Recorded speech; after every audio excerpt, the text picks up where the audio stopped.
O presidente Jair Bolsonaro divulgou um vídeo ao lado da primeira-dama Michelle Bolsonaro e da embaixadora da Venezuela Maria Tereza Belândria, denunciando que militantes de extrema esquerda estão pressionando mulheres venezuelanas para criarem situações que o desfavoreçam politicamente. O presidente afirmou: "Estamos indignados com as últimas ações de alguns militantes de esquerda que, sem nenhum pudor, estão pressionando mulheres venezuelanas a fim de obterem vantagem política neste momento." Mesmo depois da decisão do TSE, tomada em função da mentira que vinha sendo veiculada sobre a minha pessoa, esses inomináveis agora dirigem seus ataques contra essas mulheres.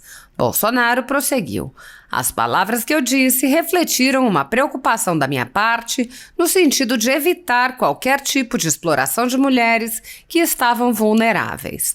A dúvida e a preocupação levantadas foram quase que imediatamente esclarecidas à época pela nossa ministra da Mulher, Damares Alves, que foi ao local e constatou que as mulheres citadas na live eram trabalhadoras." O presidente também relatou que Damares, Michelle e a embaixadora visitaram as mulheres e constataram que elas estão reconstruindo suas vidas e ajudando outras mulheres. Bolsonaro disse: "Se as minhas palavras, que por má fé foram tiradas de contexto, de alguma forma foram mal entendidas ou provocaram algum constrangimento às nossas irmãs venezuelanas, peço desculpas, já que meu compromisso sempre foi de atender e acolher a todos que fogem de ditaduras pelo mundo." A primeira-dama, Michelle Bolsonaro, destacou o trabalho da Operação Acolhida e afirmou que, como país cristão, o Brasil acolhe os que precisam. Mesmo após terem conteúdos removidos por divulgarem fatos sabidamente inverídicos, a militância da campanha do ex-presidente Lula segue divulgando suas produções de forma coordenada, com o uso de estruturas hierárquicas de distribuição que são divulgadas abertamente por membros da campanha. Ao mesmo tempo, a campanha do ex-presidente pede abertamente a censura de veículos parlamentares e cidadãos de direita com base em narrativas criadas por eles próprios. Com base nesse tipo de narrativas e a pedido de parlamentares de extrema esquerda, cortes superiores vêm impondo medidas arbitrárias e abusivas a cidadãos em inquéritos inconstitucionais e secretos. Nesses inquéritos, as narrativas apresentadas por pessoas suspeitas e interessadas são aceitas como provas, sem questionamento, substituindo o Ministério Público e substituindo os próprios fatos. Nesses inquéritos, direitos e garantias fundamentais são deixados de lado em franca violação à Constituição, às leis e a tratados internacionais de que o Brasil é signatário.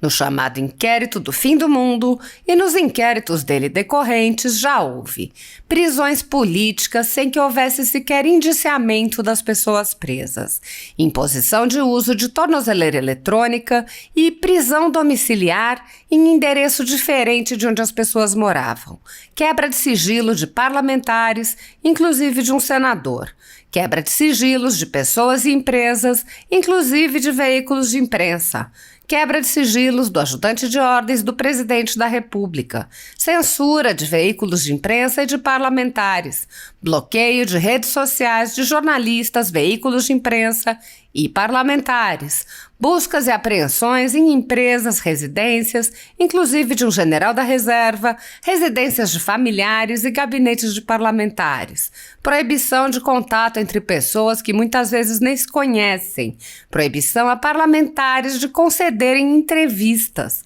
intervenções no comando de partido político, entre outras.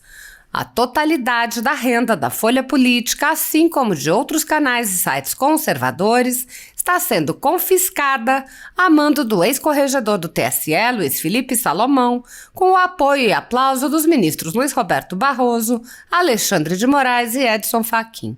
Há mais de 15 meses, todos os rendimentos do jornal estão sendo retidos sem justificativa jurídica. Se você apoia o trabalho da Folha Política e pode nos ajudar a continuar nosso trabalho, doe qualquer valor através do Pix, usando o QR Code que está visível na tela ou com o código ajude@folhapolitica.org. Se preferir transferência ou depósito, a conta da empresa Raposo Fernandes está disponível na descrição deste vídeo e no comentário fixado no topo.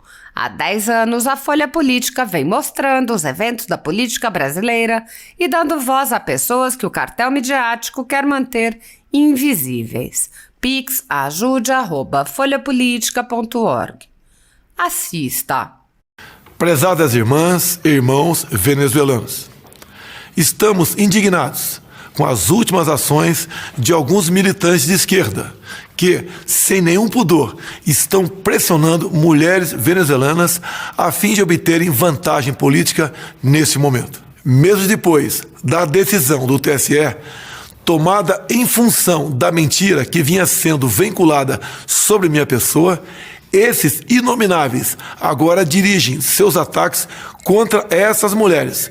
As palavras que eu disse refletiram uma preocupação da minha parte no sentido de evitar qualquer tipo de exploração de mulheres que estavam vulneráveis.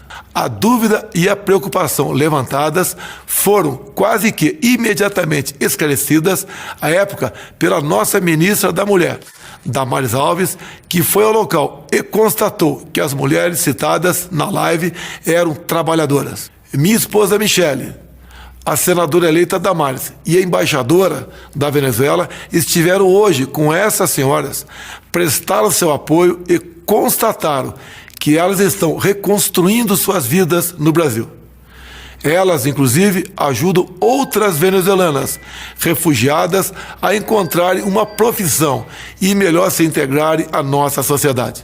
Se as minhas palavras, que, por má fé, foram tiradas de contexto, de alguma forma foram mal entendidas ou provocaram algum constrangimento às nossas irmãs venezuelanas, peço desculpas, já que meu compromisso sempre foi o de melhor acolher e atender a todos que fogem de ditaduras pelo mundo. E a Operação Acolhida é o melhor programa de atenção aos migrantes e refugiados da América Latina. Hoje, moram em nosso país mais de 375 mil venezuelanos. Como um país cristão, devemos acolher ao próximo. A nossa nação cuida e abraça a todos. Agradecemos especialmente a nossa querida embaixadora da Venezuela, Maria Tereza Belândria, pelo seu excelente trabalho.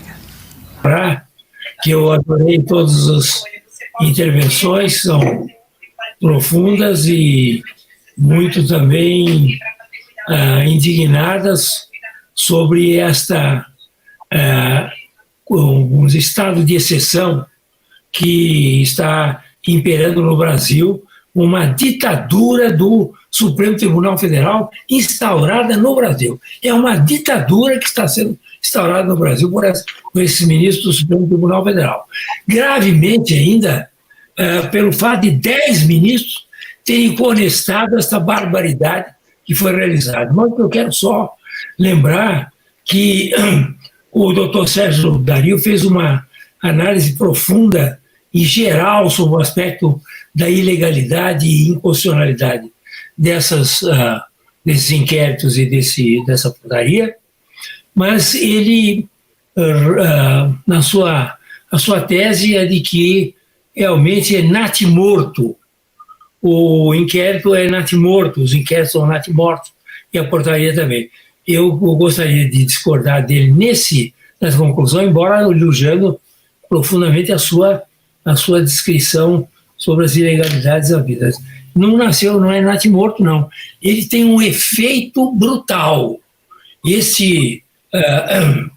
Esses inquéritos têm um efeito enorme na sociedade, estão criando um constrangimento na sociedade, um medo na sociedade, um terror na sociedade, de falar mal dos ministros do Supremo Tribunal Federal. E isso é o que eles queriam, isso é que eles desejavam e desejam com o inquérito. Eles não querem nada que o inquérito seja julgado em primeira instância, que vá para lá, que seja arquivado, porque não tem consistência. Não interessa a mínima. Interessa que eles, ao prorrogar 6 meses, não prorrogando, agora com o aval de 10 ministros, tá certo? Vão prorrogar, é para criar o terror na sociedade, criar o estado de exceção que eles estão criando na sociedade. Esse é o objetivo. E, portanto, A questão aqui também, eu gostaria de elogiar muito todos os que falaram a respeito desse assunto, principalmente o doutor Greco também, que foi muito claro na sua posição, e eles não é uma questão de um inquérito político, é um inquérito de autodefesa de todas as barbaridades que eles fazem, certo? Eles não querem ser criticados porque eles fazem barbaridades, hora para um, hora para outro. Uma hora eles vão lá e acabam com o COAF, congelam o COAF. Depois, outra hora, eles atacam o presidente da República. Outra hora, eles atacam o PT. Outra hora, atacam o Centrão. Quer dizer, eles vão de acordo com os interesses do momento, interesses políticos dele.